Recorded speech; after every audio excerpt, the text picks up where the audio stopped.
நான் குவைத்திலிருந்து வந்துள்ளேன். குவைத் தமிழ் மக்கள் சேவை மைத்திரிய தலைவர்.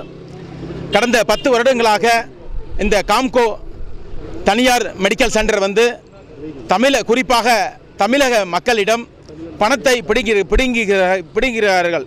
என்னவென்றால் அரபு நாடுகளுக்கு அதாவது Kuwait, Qatar, Saudi, Bahrain, Oman இப்படி பல அரபு நாடுகளுக்கு மக்கள் செல்லும்போது அவர்களுக்கு மெடிக்கல் எடுக்கக்கூடிய கட்டாயம் ஏற்படுகிறது. கடந்த 10 வருடமாக குவைத் நாட்டில் பணி செய்யக்கூடிய நபர் ஒருவருக்கு தாயத்துக்கு திரும்பி வேறு விசால் அவர் கொள்ளும்போது 3 தடவை அவருக்கு அனுப்பிட்டு விடுறார்கள். அதன் பிறகு செட்டிங் போட்டு 72,000 ரூபாய் பணம் கேட்கிறார்கள். என்னாட்டி அந்த பணத்தை கொடுக்க முடியல அப்படிங்கிற அழுகுறாரு. அதுக்கான ஆதாரத்தை உங்களிடம் இந்த காமிக்கிறேன் பாருங்க. அழுகுறாப்புல ஏன் இது மாதிரி செய்யணும்? குறைஞ்சது திருச்சிராப்பள்ளி மாவட்ட ஆட்சியரிடம் குவைத் தமிழ் மக்கள் சேவை மையம், தமிழக வாழ்வுரிமை கட்சியும் இணைஞ்சு கலெக்டரிடம் மனு கொடுத்துருக்கோம். இதுக்கு தக்க நடவடிக்கை எடுக்குமாறு பத்திரிகையாளர் உங்களிடம் தாழ்மையை கேட்டுக்கொள்கிறேன். நன்றி. வாழ்க வளமுடன். குவைத்திலிருந்து அலிபாய், திருவாரூர் மாவட்டம், பூதமங்கலம்.